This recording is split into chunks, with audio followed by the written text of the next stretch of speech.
guys, this is Matt Brunet, and welcome to Movie News Weekly, hosted by FilmBook. Now, before we begin, let's take a look at what we got in this week's news, which includes the superheroes in super trouble, Morbius the movie, wishing for a new director, Anne and Rebel's scam plan, Super Mario Illumination, Coco is big in Mexico, The Heart Still Goes On, Paddington's moving out, Pokémon will have justice, and Weinstein lost Tarantino. So with that said, let's get things started. I don't think an entire team of superheroes can even save this cinematic universe at this point. What was a surprise to no one, Justice League, DC's answer to the Avengers, quickly made its way to the top of the box office during the weekend. What was a surprise, however, is that it started off rather poorly with about $96 million. Sure, it seems like a great start at first, but the fact that all the DC heroes coming together has the lowest opening for a film from the DC Extended Universe, the lackluster reviews that Warner Bros. Tried to delay on Rotten Tomatoes, the $300 million budget, and that this is the first one to open with an 8-digit number instead of 9, it really puts the fate of this cinematic universe on hold. Meanwhile, in second, Wonder seems to be going to a much better pace for itself, where the feel-good movie opened strong with about $27 million.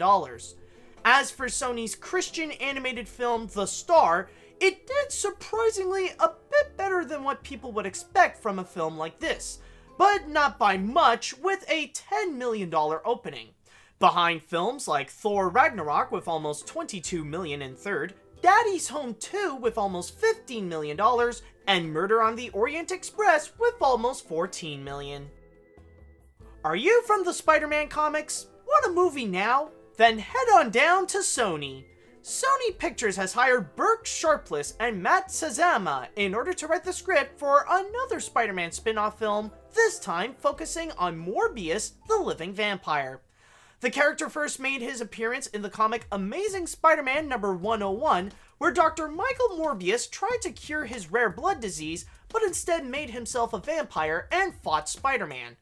The character would later appear in the issues as more of a heroic figure. This will be one of the many films Sony has planned to create its own cinematic universe based on the world of Spider-Man, including a movie about Venom, a duo film with Silver Saber and Black Cat, and an animated film starring Miles Morales. Sharpless and Sazama's previous written works includes God of Egypt, Dracula Untold, and this year's Power Rangers movie. Not only he's got no strings, he's got no puppeteer either. Sam Mendes officially quit Disney from directing the live-action adaptation of the 1940 animated classic Pinocchio, which had a script from Rogue One writer Chris Weitz. While no explanation has been left onto why he got out of the project, this is not the first time that Mendes decided to bail out on a Disney reboot. He was previously assigned to direct a remake of James and the Giant Peach, but left that to go with the Pinocchio project. While the fate of this adaptation of Pinocchio has now been left questionable, Disney still has plenty of live-action reboots to dish out since the last one, Beauty and the Beast, remains as the highest-grossing film of the year. Next year, the company will release Christopher Robin, where the title character is now an adult back in the 100-Acre Woods, and in 2019, they got a giant batch of big-name films, including Dumbo, directed by Tim Burton, Aladdin with Will Smith as the genie, and Jon Favreau's The Lion King. August is about to get nasty. MGM has officially set a release date for the con artist comedy that will star Anne Hathaway and Rebel Wilson. The movie has yet to have a title, but the industry so far has been nicknaming it Nasty Women, and it will be a female remake of the 1988 Frank Oz comedy Dirty Rotten Scoundrels, which starred Michael Caine and Steve Martin. In this version, two scammers of different class will be competing each other to see who can get the most money out of a tech prodigy, with Chris Addison directing and Jack Schaefer as the writer. MGM also updated on the current situation regarding who will be distributing the 25th James Bond film. Gary Barber, the chairman and CEO of MGM, stated, "Distribution plans for Bond 25 still has not been announced, and we are continuing discussions with a variety of potential partners. We look forward to sharing more details about Bond 25 on future calls." and Rebel will be competing on August 10th, 2018. As Mario said it best, here we go! Or maybe that's what Aaron said best. Illumination Entertainment is close to dealing with Nintendo in order to make an animated feature based on the Super Mario Bros. Franchise. This will be a part of a new plan for Nintendo to expand to feature films with their franchise, including a deal with Legendary Pictures in order to make a Pokémon movie called Detective Pikachu. Outside of the Pokémon movies based on the popular anime, Nintendo had always been hesitant to turning their games into films since 1993. During that year, Disney, under their Buena Vista Pictures banner, released a live-action adaptation of Super Mario Bros. Starring Bob Hopkins and John Leguizamo, and it became a disaster both critically and financially. Since the release of their first feature film with Despicable Me, Illumination quickly propelled itself into the top of the animation game, with many successful franchises including the already mentioned Despicable Me, Secret Life of Pets, Sing, and Dr. Seuss stories like The Lorax and the upcoming How the Grinch Stole Christmas. Also, both Despicable Me 3 and Minions have surpassed $1 billion each at the box office. Well, the country where the movie is based on got its approval, so that's definitely a good sign. Coco, the latest original animated feature by Pixar Animation Studios, has officially broken the record of becoming the highest-grossing film ever in Mexico. In about 3 weeks after it was released in the country back on October 27th, the film managed to surpass the Avengers record of 827 million pesos, and during those weeks, it managed to stay on top of the box office. Directed by Toy Story 3's Lee Unkrich and Adrian Molina, the movie looks into the adventure of a 12-year-old aspiring musician and how he got himself into the land of the dead, where now he finds the truth about his family's history. On Rotten Tomatoes, Coco has a very promising high tomato meter score, nearing 100% with an average rating of 8 out of 10. The movie shall be hitting theaters along with a Frozen animated short called Olaf's Frozen Adventure on November 22nd. It's now been 20 years since we've seen The Ship of Dreams, and by saying that, I'm sure people feel as old as Rose when she told her story. Doubly Laboratories announced that they are collaborating with Paramount Pictures and 20th Century Fox in order to re-release Titanic to the big screen. For 1 week only, the film will be presented both in 2D and in 3D in only 87 theaters that have Dolby Cinema. James Cameron, the director of Titanic, stated, "We've mastered a few minutes of Titanic in Dolby Vision, and I was stunned. It was like seeing it for the first time. Now that the entire film has been mastered, I'm excited to share it with audiences across the US. This is beyond 3D, beyond 70mm. It's beyond anything you've ever seen before. It's no joke when I say that Titanic is one of the biggest films ever made in terms of its legacy. It won a total of 11 Oscars, including Best Director for Cameron, Best Original Song for My Heart Will Go On, and Best Picture, and it currently stands as the second highest grossing feature film of all time with almost $2.2 billion, only behind another James Cameron film, Avatar.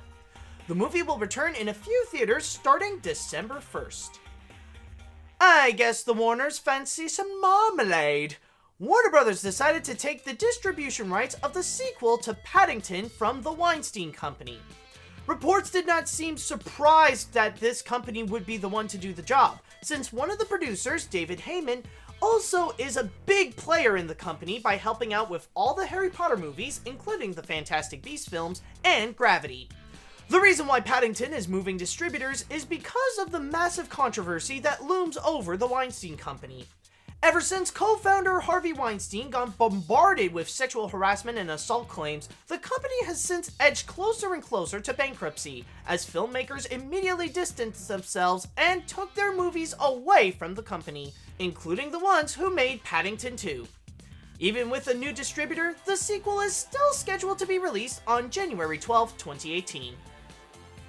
It's time for Pikachu to finally earn justice. Quite literally, in fact. Justice Smith, one of the breakthrough stars of the Netflix series The Get Down, has signed on to star in the live-action Pokémon film Detective Pikachu, based on the Japan-exclusive downloadable Nintendo 3DS game. No word as of yet of the role of Smith will be playing, but he will be directed by Rob Letterman with a script by Guardians of the Galaxy writer Nicole Perlman and Gravity Falls creator Alex Hirsch. The movie will be distributed by Universal Pictures and Legacy, while Toho will handle it in Japan like what they did for all the movies that are based on the popular anime, a similar tactic that the companies have done for the 2014 Godzilla. Not only is Smith ready to be in the world of Pokémon, but he has also signed on to be one of the stars of the big upcoming sequel, Jurassic World Fallen Kingdom. It was a tough race, but it was a surprise that Sony got the title.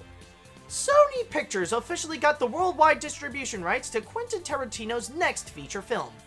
Tom Rothman, the head of Sony Pictures, stated, "I am pleased to report that late last night, Sony did indeed succeed in securing the worldwide rights in all media to Quentin Tarantino's next epic film.